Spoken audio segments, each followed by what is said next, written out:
Jose Arce, welcome back to the podcast, sir. Thanks, man. How are you? I'm doing great. We talked last week and did that recording, but we had about the water situation and the legality of just everything.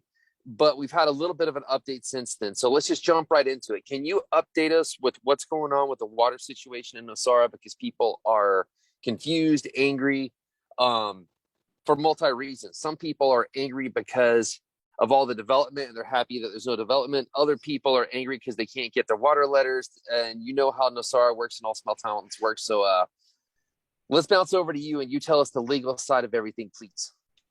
Sure. No, thanks, Rich. And as I mentioned last time, I know that this is a very touchy and frustrating issue for a lot of people. The good news is that on the last week that we talked, I was able to let you know that we had talked with one of the responsible parties at the Costa Rican Water Department, AIA. We had just talked to him and we had gotten very, very positive feedback with regards that they had already taken a look at the water pump studies that the local water board had done. He had, without compromising himself, he had already said everything looks good, and he actually sent them over to the water department at MINAE, which is the environmental authority, in order for the water department to validate the new hydric capacity of each well. Okay. And basically what we needed to do is we needed for the Asada wells, let's put it that way, to reach a certain maximum or a certain hydric capacity in order for the ban to get lifted. Okay. Okay. What this person had told us, Oscar, was that from what he had seen, that capacity that we needed to reach was reached through the water pump tests, and that basically it was just a matter of going through the process. Okay, so the update and the very good news that we have is that we were not only able to confirm that with them in verbally, but this week we were able to verify that on the files. Okay, meaning that the water department of MINAE actually put in writing that they are approving most of the new water pump tests, and that that in theory we have reached that new capacity that we needed to reach. Okay, the next step would be, if all of this is accurate and the water pump tests are accurate, which in theory they had already put in writing that they are, all that needs to happen is for, let's say, the order to go back to AIA, and AIA saying, the new capacities, the new hydric capacities are updated. So now we are lifting the ban. Okay. There's no specific timeline for that to happen, but I would expect that to happen, probably in the next 2 months at most, because now it's the final step of the puzzle. So unless something unusual happens, it seems like we are seeing the light at the end of the tunnel with regards to this matter. So am I allowed to say you're positive on this, that there's a light at the end of the tunnel and this is going to end? Yes, because at least from, let's say, from a strictly numbers and technical perspective, what needed to be reached has been reached.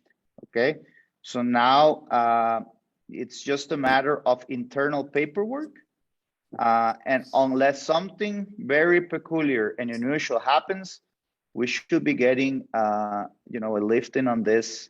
I hope that in the next 2 months. Gotcha. I was sorry, I was laughing there for a second. I was just having memories of all my podcasts talking about the road, the building regulations. Just pick a subject, and whenever we get to the point of the internal processing, you got me there. I couldn't help but laugh. That's why that's where I threw on the little safe line, which is, unless something unusual happens, we're on our way. But at least from what we have visibility on, we had a very good news this week, which is that we actually saw it in writing. Okay, so what Oscar Araya told us verbally we were able to corroborate that in writing on the files. So that means that that what he was saying was accurate, and that we're really moving forward. Okay, now thank you for that update. That's very helpful. Now, for people who might not understand the situation, can you go back and just quickly, if it's possible to do it quickly, just give a synopsis of the situation?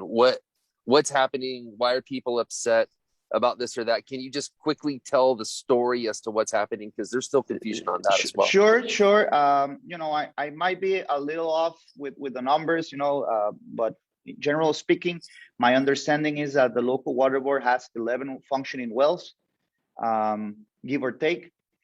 But at the Costa Rican Water Department, only 3 of those 11 wells were recorded. Okay, so the water capacity that's recorded for those 3 wells do not match, the level of development and of water consumption that the area has right now, and not only has, but that it needs to continue growing. Okay, so the water department IEA of Costa Rica basically said, this doesn't match up. Here I have that, and I'm making these numbers up, but here I have that you only have capacity to give water to 100 houses, and you already have 1,000, and in the next 5 years you're going to have I don't know how much more. So you need to come and update not only those 3 wells that you have, but also the other wells that you haven't recorded before me, and basically update the water capacity of each of these wells, so that I can basically update the capacity that you have recorded, so that everything matches up, not only with what has been developed in Nosara so far, but also taking into consideration future growth. Okay, just a note there. I don't think this is not something that the water board didn't do on purpose. Okay, this is something that was just, all of the water boards in the area are in the same situation. So this is not exclusive to the Nosara area. Okay, so it's not a lack of water that was discovered. It was basically the paperwork and the processing to get this up to date is what happened. Is that what you're saying?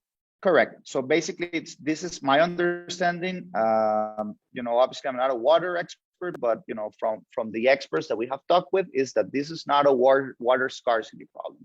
It's just a matter of updating, the water capacity of each of these wells, so that in records, that this water capacity is updated. So actually, what the water department, I think, obviously it came probably in a bad moment, and the process is tiring and the time and costly. But what they are asking is, it's actually pretty logical. It just came at a bad time. I got you. That makes sense.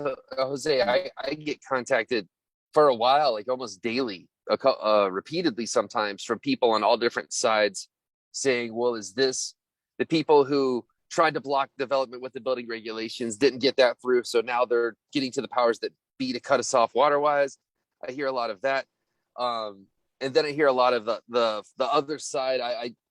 I just hear a lot of stuff flying around. So that's why I wanted to get you in from the legal side to clarify what's going on.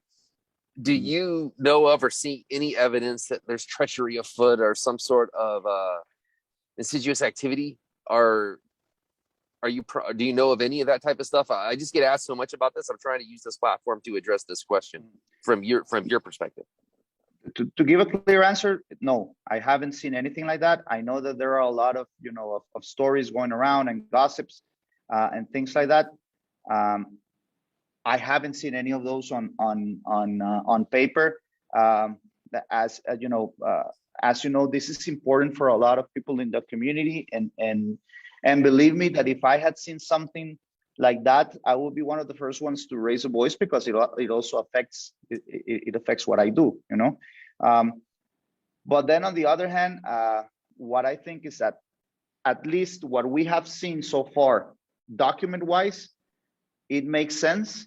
And although it might have moved slowly, at least we haven't seen anything fishy going on. Having said that, Rich, obviously there is always a chance of something like that happening. But I think that the most important part is that right now we're in a position where if things don't really start moving, then we could, start thinking about, why isn't this moving when all of the process has been done correctly? And second, I think that now, with all of the progress that has been done, if nothing happens, then we are able to take legal action against certain government entities for not doing their job correctly. I get so you. I think I it's have a good. couple people who are about to record who are pretty upset, and that's the angle they really want to go. So I'm trying to get all voices out there as to where we're at to give people a chance to understand what's going on, because it's kind of confusing. Well, everything's confusing, but Yeah, you do see what I'm I've saying? Like, if you like, yeah. for example, if you lost your property sale over a water situation you don't have any control over, and everyone was just saying, "Oh, it's just processing," well, I that agree, causes and a lot of yes, emotion. of course, and I don't discredit what they're thinking and what their what their course of action might be. What I'm saying is that what I'm seeing, at least from a document perspective, it's pretty normal. Okay, it's pretty normal, bearing in mind that you're dealing with Costa Rican entities, government entities. Okay, so having said that, I think that it's good, because we're at a breaking point where we're going to see if maybe some of those gossips are true or not, because right now everything is lined up correctly for the ban to get lifted pretty soon.